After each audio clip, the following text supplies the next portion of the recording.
ಒಬ್ಬ ರೈತನ ತೋಟದಲ್ಲಿ ಸೇಬು ಹಣ್ಣಿನ ಮರದಲ್ಲಿ ಮೊದಲೇ ಬಾರಿ ಒಂದೇ ಒಂದು ಸೇಬುವನ್ನು ಬಿಟ್ಟಿತ್ತು. ಅದನ್ನ ರಾಜರಿಗೆ ಕೊಡಬೇಕು ಅಂತ ಹೇಳಿ ರಾಜರ ಸಭೆಗೆ ತೆಗೆದುಕೊಂಡು ಹೋಗ್ತಾನೆ.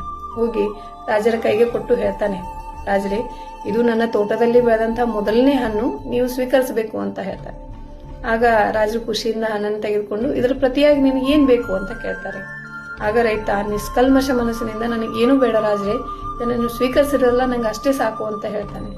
ಆದ್ರೂ ರಾಜರು ಕೇಳೋದಿಲ್ಲ. ಅವನಿಗೆ ಓಡಾಡೋಕೊಂದು ಕುದುರೆ, ಅದು ಬರೋ ಭಾರದಷ್ಟು ಚಿನ್ನವನ್ನು ಕೊಟ್ಟು ಅವನ್ನ ಕಳಿಸ್ತಾರೆ.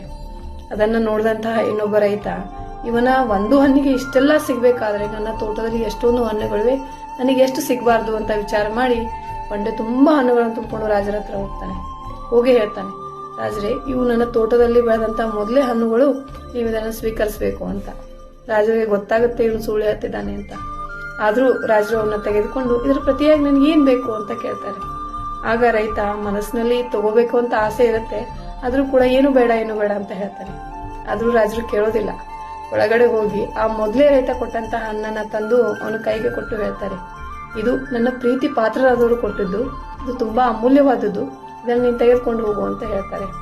ಆಗ ರೈತ ಸಪ್ಪೆ ಮೋರೆ ಮಾಡಿಕೊಂಡು ಆ ಹಣ್ಣನ್ನು ತೆಗೆದುಕೊಂಡು ಮನೆ ಕಡೆ ಹೊರಟ.